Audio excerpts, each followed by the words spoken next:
The cold seeps through the thin fabric of my sleeping bag, drawing me from a restless sleep. Something isn't right. The forest seems too quiet, the air too still. I blink against the pale dawn light filtering through our tent's nylon walls. "Tobin?" I call out, my voice hoarse from yesterday's campfire smoke. No answer. I sit up, rubbing sleep from my eyes. Beside me, Willa sleeps soundly, her dark hair spilled across the pillow, one arm clutching the stuffed fox Alden gave her for her 8th birthday. She looks so much like him it makes my heart ache. "Diane? Dad?" I unzip the tent flap and poke my head outside. The clearing is empty. No tents, no vehicles, no coolers or camp chairs or morning coffee percolating on the portable stove. "Hello?" My voice bounces off the surrounding pines, mocking me with its echo. I crawl out, bare feet crunching on fallen pine needles. The space where my brother's oversized tent stood just hours ago is now just flattened grass. The fire pit holds nothing but cold ashes. My father's pride and joy, his vintage Airstream trailer is gone, leaving only tire tracks in the soft earth. The blood in my veins turns to ice water. I spin in a complete circle, scanning the edges of our campsite. Nothing but trees, and more trees, stretching into the vastness of Willamette National Forest. This can't be happening. The words tumble out as I hurry back to our tent, the only structure remaining in the clearing. My hands shake as I grab my phone from beside my sleeping bag. No service, just as there hasn't been since we drove past the last ranger station. I jam my feet into my hiking boots and step back outside, desperation building in my chest. "Tobin!" I scream his name until my throat burns. "Dad! Diane!" Something white catches my eye, a folded piece of paper, tucked beneath a smooth river stone near where the campfire had been. I lunge for it, nearly tripping in my haste. My brother's handwriting stares back at me. "This is for the best. Trust me. Tobin." I read it again, and again. The words don't change. "For the best?" I whisper, my fingers crumpling the paper's edge. What does that even mean? I drop to my knees, suddenly unable to stand. They planned this. My own family planned this. Our backpack sits propped against a nearby log, the day pack we used for yesterday's short hike.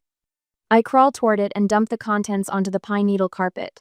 2 water bottles, 3 protein bars, a lighter, a compass. My lungs constrict.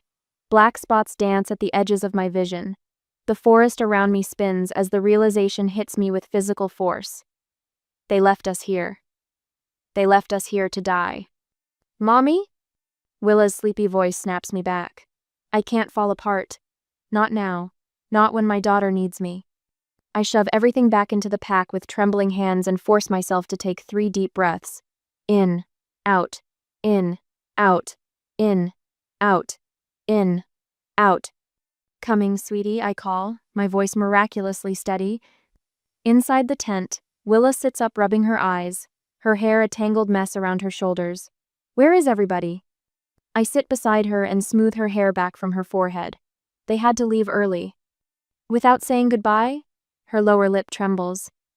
"I know. It wasn't very nice." Understatement of the century. I swallow the bitter rage rising in my throat. Willa looks at me with Alden's thoughtful brown eyes. "Are you okay, Mom? You look scared." My first instinct is to lie, to protect her. But Alden and I always promised we'd be honest with her, even when it was hard. "I am a little scared," I admit. "But we're going to be okay, I promise." Her small hand finds mine. Daddy used to say we're stronger than we think. The mention of Alden sends a fresh wave of grief through me. Just 4 months gone, taken by a liver disease that progressed too quickly for treatment. The healing weekend, that's what Tobin had called this trip. A chance for Willa and me to connect with family after our loss. For healing.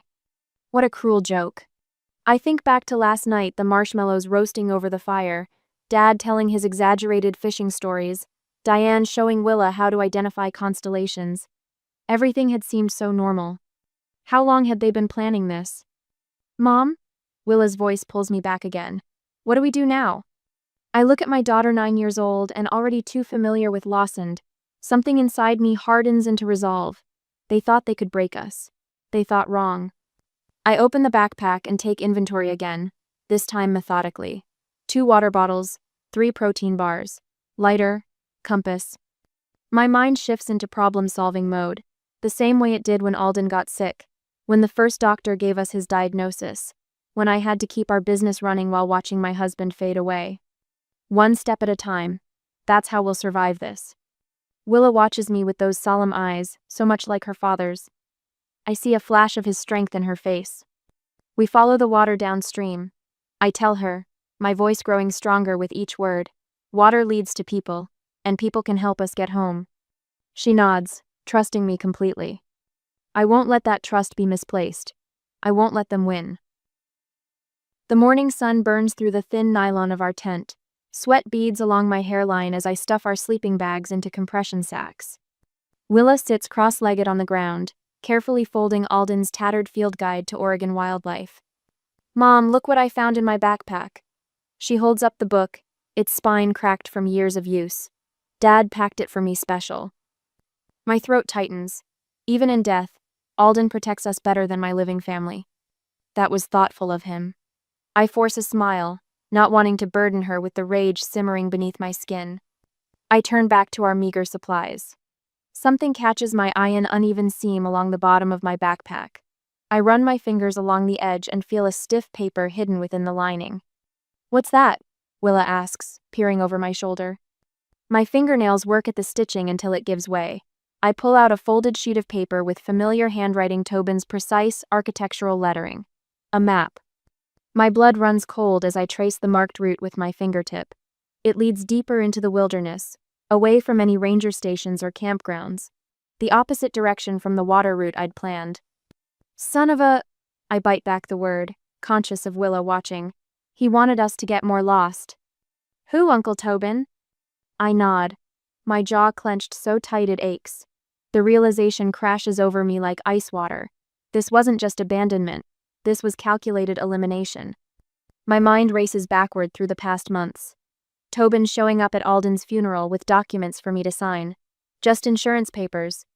He'd said, Dad thinks it's best if I help you as co-executor of the will. You have enough to worry about. I'd signed them, grief-blind and trusting.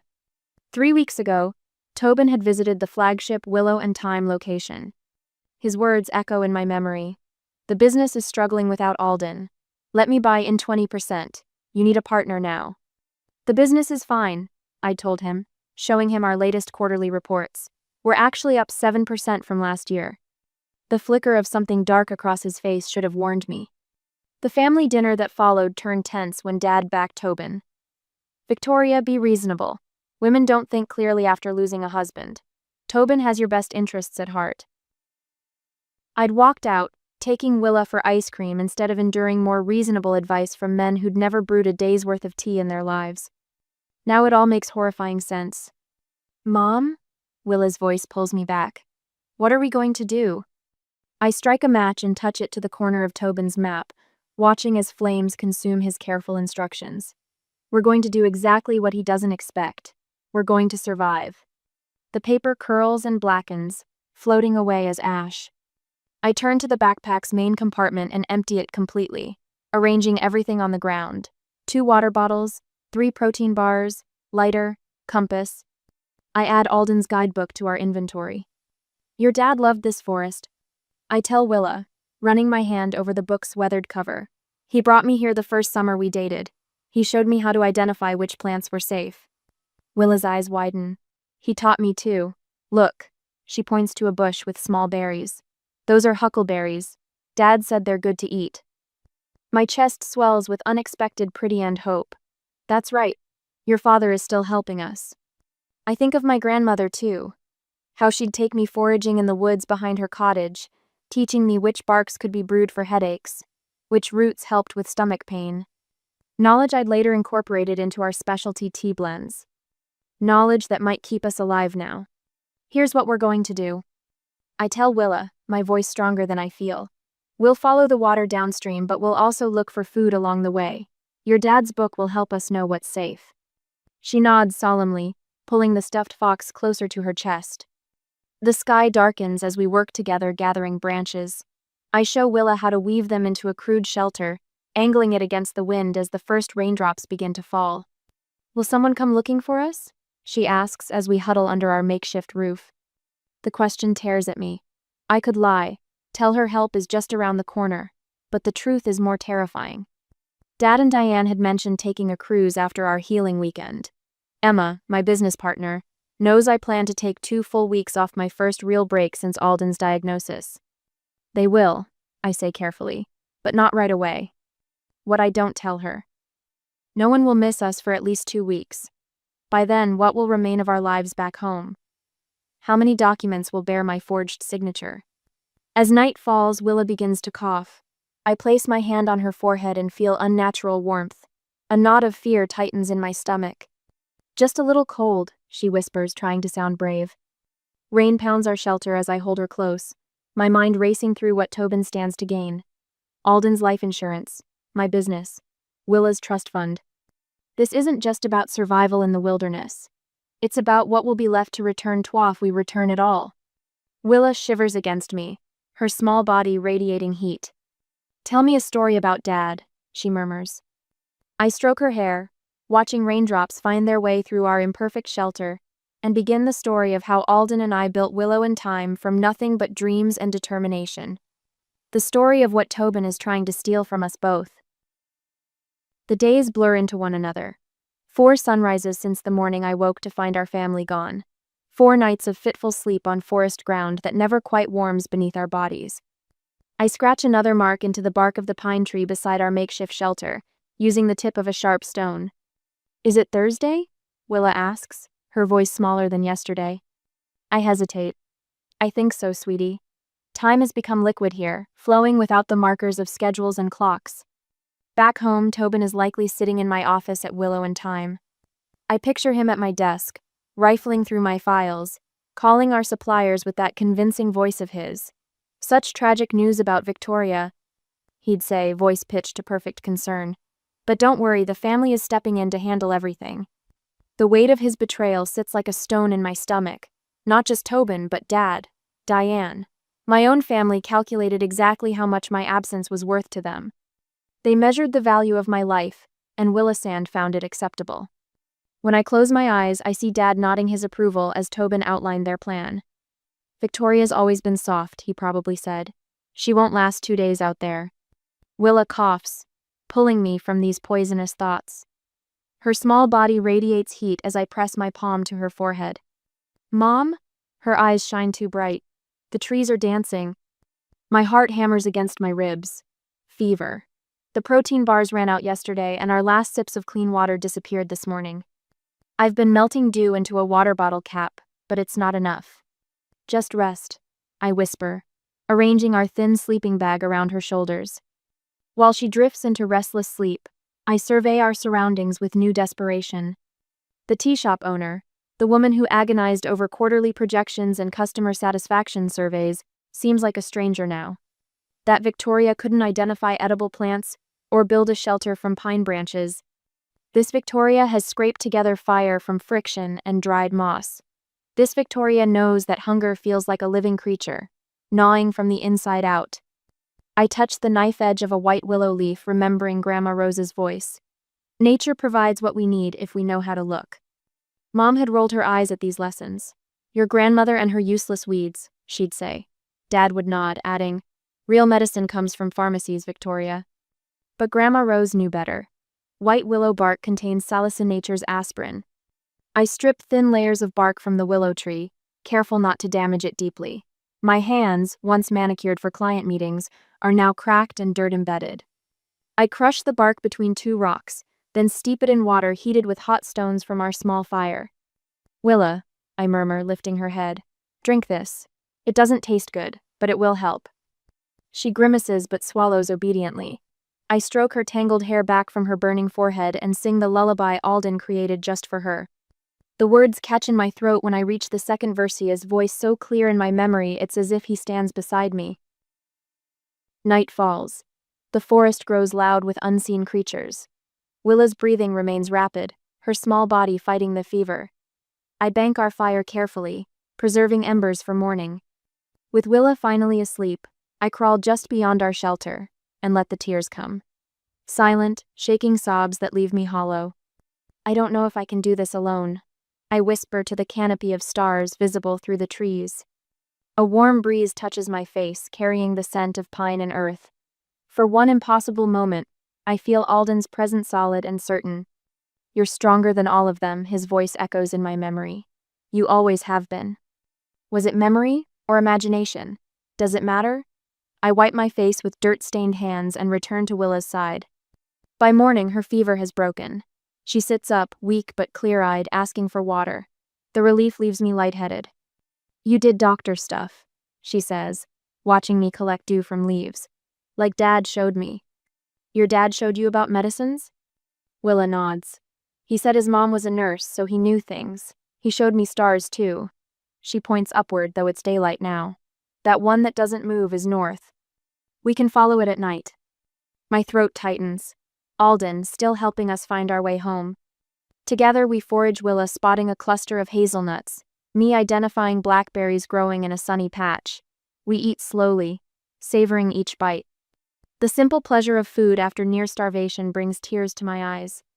Mom, look! Willa points to something half buried in moss. I brush away decades of growth to reveal a faded metal marker and old ranger trail sign. My fingers trace the embossed arrow pointing northwest. Civilization, I breathe. That afternoon we discover a blackberry patch larger than the first to feast compared to our meager findings. As Willa carefully picks the ripest berries, I tear a blank page from Alden's wilderness guide that was tucked in Willa's backpack. Using charcoal from our fire, I begin mapping our journey, marking the creek, the white willow grove, the ranger marker. What are you doing? Willa asks, purple juice staining her chin. Creating our way home, I answer. That night, with Willa asleep beside our small fire, I twist my wedding ring around my finger. The gold catches the firelight, warm against my skin. For months after Alden died, this ring felt like a weight. Now it feels like strength. I think of Tobin's smug face the last time we met 3 weeks ago at the family dinner where he'd pressed me about selling part of Willow and Thyme to him. You're drowning, Vic, he'd said. Let me help before you take Alden's legacy down with you. His words had stung because part of me feared he was right.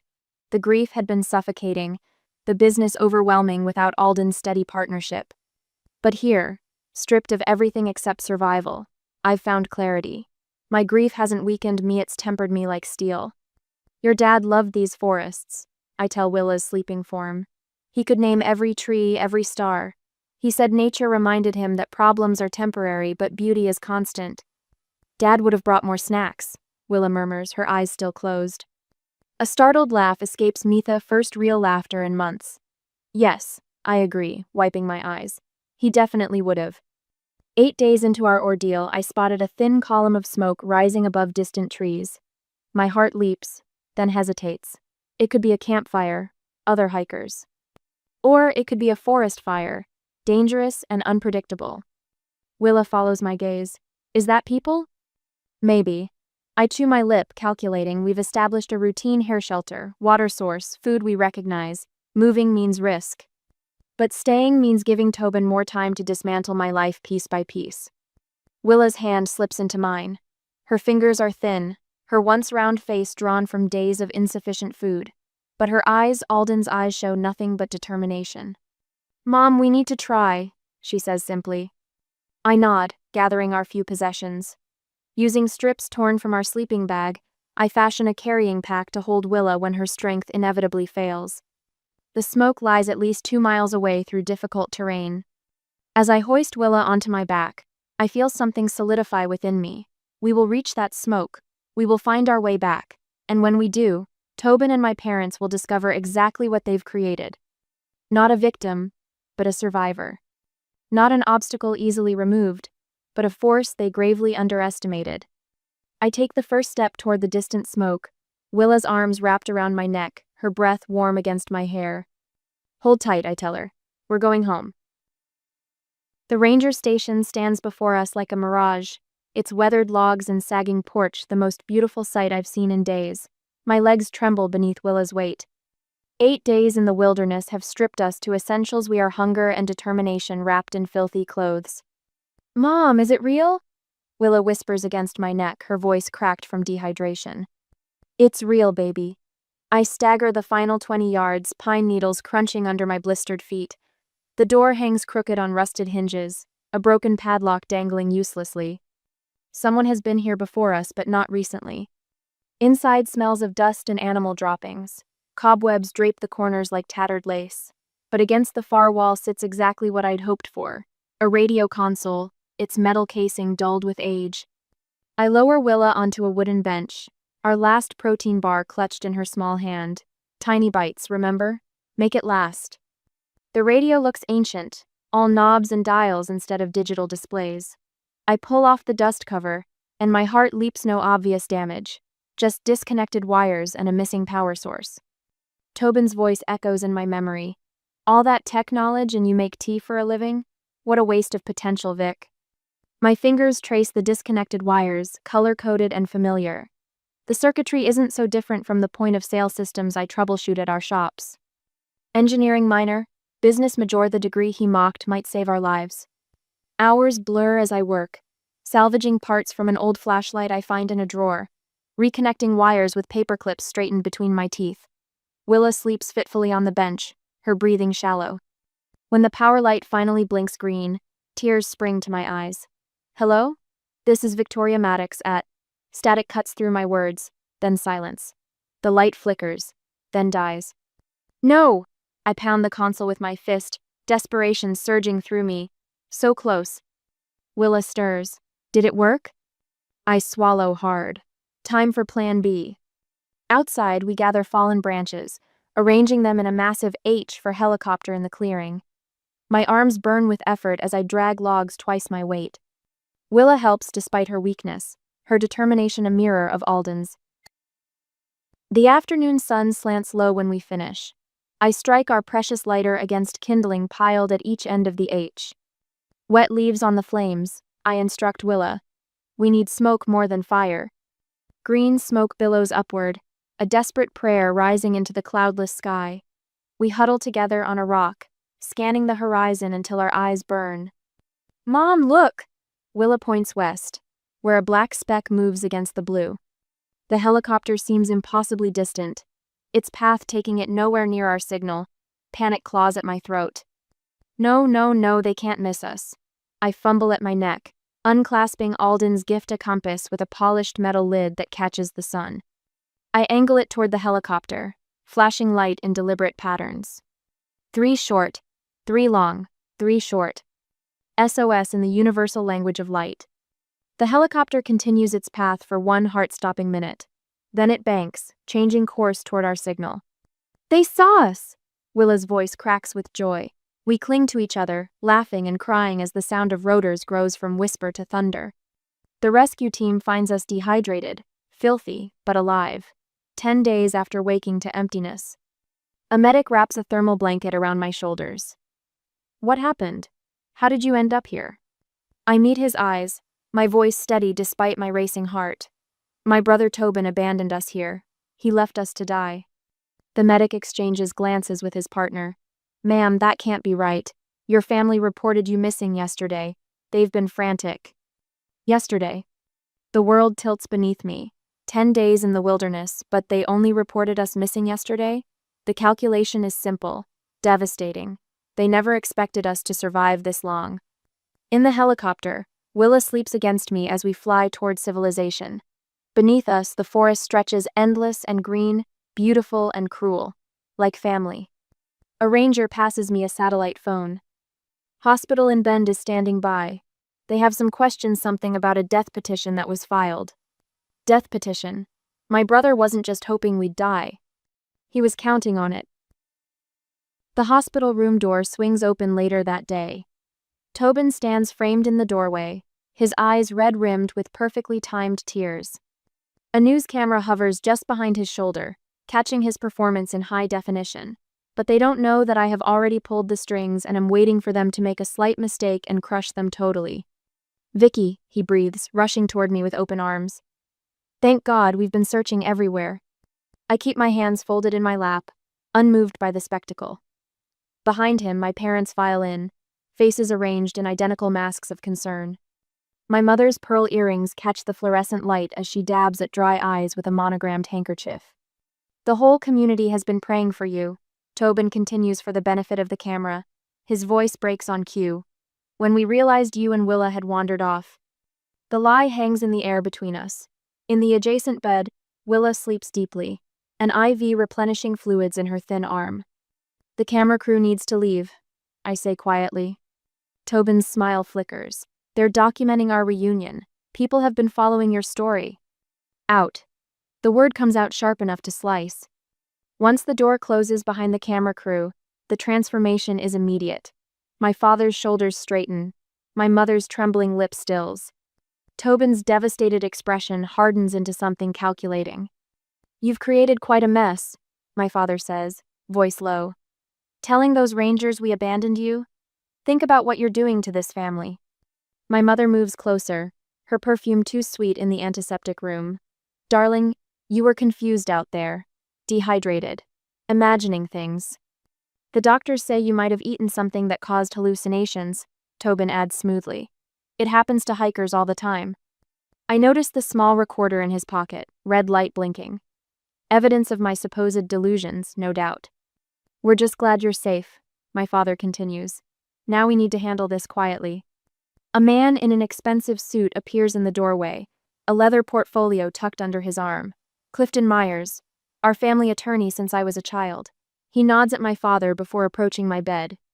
Victoria, these are simple papers acknowledging your disorientation during the ordeal. He explains, sliding documents onto my tray table. Just a formality to clear up any misunderstandings with the authorities. Tobin leans close, his voice barely above a whisper. Fight this, and Willa will spend the next year in courtrooms and therapists' offices. Is that what you want for her after everything she's been through? The door opens again. Emma, my business partner, steps in. Her typically composed face is drawn with worry. She glances warily at my family before addressing me. They tried to access the company accounts, Vic. All of them, claiming you were missing and presumed dead. She holds up her phone. They had papers drawn up. Tobin was positioning himself to take control of everything. My father's hand clamps down on her arm. This is a family matter. I look at the papers before me, then at my sleeping daughter. For 10 days we fought to survive. Now they expect me to surrender with the stroke of a pen. Could everyone please step back from my bed? I ask, my voice surprisingly steady. Something in my tone makes them comply. I reach for the call button and press it once. I'd like Agent Danvers to join us, please.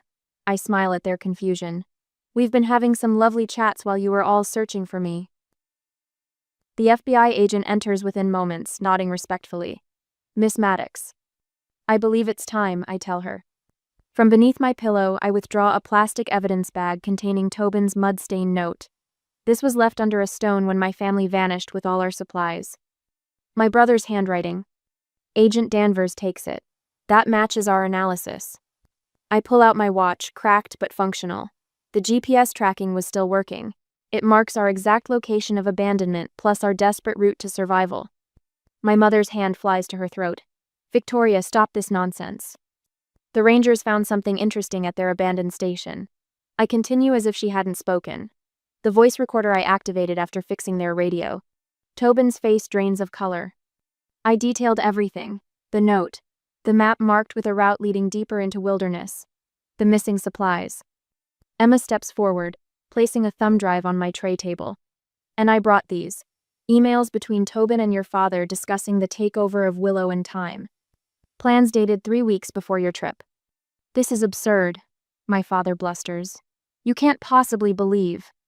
The handwriting analysis came back. Agent Danvers interrupts. The note matches the forged will amendment we found in Mr. Myers' office files. More agents appear in the doorway. Myers begins stuffing papers back into his portfolio. We have a notary public who's suddenly very cooperative, Agent Danvers continues. Something about not wanting to be an accessory to attempted murder. I meet my brother's eyes across the room. The hatred there doesn't surprise me anymore. You left us to die, I say simply. But we survived. Agent Danvers nods to her colleagues. Russell Bennett, Diane Bennett, Tobin Bennett, you're under arrest for attempted murder, child endangerment, conspiracy to commit fraud, and attempted embezzlement. The handcuffs click like punctuation marks at the end of a long sentence. I turn away as they're led from the room, my focus returning to Willa's sleeping form. Through the window, camera flashes light up the hospital parking lot. A reporter thrusts a microphone toward my brother as agents guide him toward a waiting vehicle. "Miss Maddox, do you have a statement?" A voice calls from the doorway.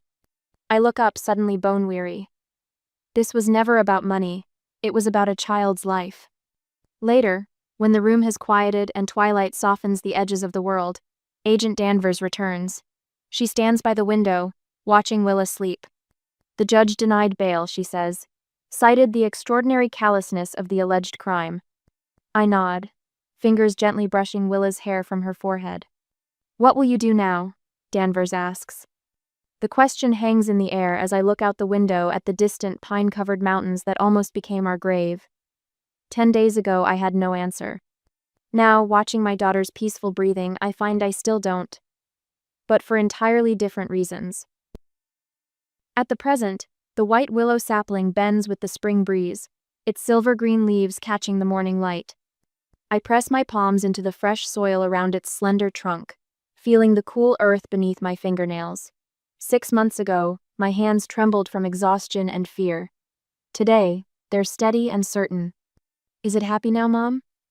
Willa kneels beside me in our garden, her dark hair pulled back in a braid similar to mine. At 9, almost 10, her face has lost some of its roundness, but her eyes remain Alden's, thoughtful and warm. I think so. I sit back on my heels, surveying our backyard sanctuary. Raised beds burst with herbs, lemon balm, mint, chamomile, and dozens more, a practical garden that feeds both body and soul. So different from the forest floor where I once frantically searched for medicinal plants while Willa burned with fever. The phone rings inside our Hood River cottage. I wipe my hands on my jeans and head toward the kitchen, where sunlight streams through windows that face the Columbia River. Victoria Maddox. My voice sounds different these days, stronger, with a certainty I had forgotten was mine. It's over. Emma, my business partner and the friend who stood by me when others scattered. 14 years for Tobin, 8 each for Russell and Diane. I trace my finger along the smooth countertop, remembering the rough bark I once clung to while climbing down a ravine. "Thank you for being there, I couldn't—" "Stop." Emma's voice is firm. "You would have done the same. Besides, watching their faces when the judge read those sentences was—" She pauses. "Satisfying." Through the window, I watch Willa carefully watering the willow. The tree that saved her life now grows in our gardenia, reminder not of what we endured, but what we overcame. "Any regrets about not attending?" Emma asks. "None." I pull a batch of blueberry scones from the oven, Alden's recipe that Willa and I make every Saturday morning. We're planting a tree instead. After hanging up, I arrange the scones on the blue ceramic plate Willa painted last month. The kitchen smells of butter, vanilla, and possibility so far removed from the smoke of desperate campfires and fear. Outside, Willa has set up her easel. Another forest painting takes shape under her careful strokes, not dark and threatening, but alive with filtered light. The therapist says this is how she processes. I say this is how she transforms. Snack time, artist. I set the plate on our patio table. She wipes her hands on a cloth and studies me. "You got the call, didn't you? About the bad people." I've never lied to her, not even when the truth was brutal. "Yes, justice happened today." Willa nods once, then takes a scone. "Good. Nothing more needs saying." Tomorrow, 12 women will gather in our living room for the first meeting of the wilderness skills class I'm teaching. The waiting list grew to 40 names after the newspaper article. I turned down the national interviews, the book deals, the documentary requests. One local story was enough, focusing not on the betrayal, but on the warning signs of financial exploitation that others might recognize. Willow and Thyme reopened 3 months ago with a new line of wilderness survival teas. The forest floor blend sells out weekly. At dusk, after Willow went inside, I sit alone in the garden. The white willow's bark glows in the fading light. I run my fingers along it, remembering how I stripped similar bark with numb hands to brew fever-reducing tea for my daughter.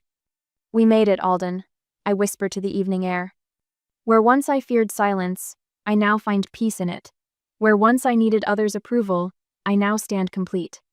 The wilderness stripped everything away, but what mattered most, and in doing so, showed me my own strength. The porch light clicks on. Willa stands in the doorway in her pajamas, silhouetted against the warm light of our home. "Mom?" she asks, her voice sleepy but curious.